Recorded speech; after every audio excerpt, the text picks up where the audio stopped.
Theo fucking Oh my Johnson. God. So I just have to say it. He broke the model. What are we fucking doing in State College? I'm a Penn State fan. I was a season ticket holder for years. Number 2 tight end in the 40, Theo Johnson. Number 2 in the broad jump, 3 in the vertical, number 1 in the shuttle, and a relative athletic score of 9.99. I just don't get it. Why does this guy only have 34 receptions in his past year at Penn State here? They have Drew Aller. It's not like they have a dog shit quarterback. And he had no more than 20 receptions the year before. Like Penn State, as good as they are at putting tight ends in the league, they're terrible at fucking underutilizing them. Brenton Strange, he was dog shit in the league last year. We saw that, but he was kind of the same guy, underutilized at Penn State. Like Jawan Johnson, if you guys know him from the Saints, he was a wide receiver at Penn State because they didn't know he could be a tight end. Like Pat Freiermuth finally had 8 touchdowns as a freshman in this Penn State offense. What does he do? Never has stats that good again. Like Penn State is terrible at using tight ends, and is Theo Johnson that freaking good? Is he? Like, what's going on here? I'm perplexed, boys. I'm frustrated. I'm upset. But there's a thing too, is that he's also a Big Ten tight end, and that's just what I mean is Big Ten's all hit you in the mouth, and that means having a dominant tight end. Tight end though, you can use a tight. They don't use.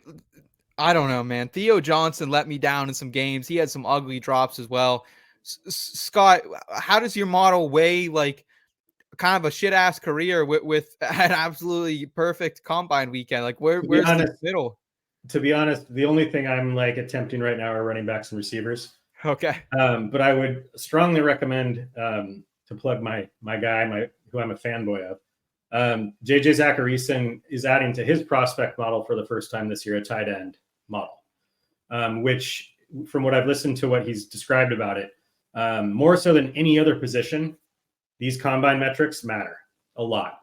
Mm-hmm. Like the athleticism for a tight end, the 40 score for a tight end, the speed score for a tight end is a much bigger input into the overall score as compared to wide receiver and running back. Okay. So, I mean, Theo Johnson, I'm looking at his, I'm at MathBomb's RAS website and it says 10 here. Everything's green. Yeah. It can't be ignored. I mean, the way the tight end position works in the NFL, you can't necessarily bank as much on a production profile in college for the tight end position. Mm-hmm. I'm just leaving Brenton Strange where he is on my benches right now because tight end takes a while to develop. We saw that with Njoku. I'm hoping we see that with Noah Fant this year, but it can take a while to develop. So really what you have to go on coming into the league, this athleticism plays a huge part of it. So, I don't know where this puts him. Bowers obviously is number 1, but another tight end that we're going to talk about soon, who I think has been somewhat of a consensus tight end 2 in this class, might not be anymore.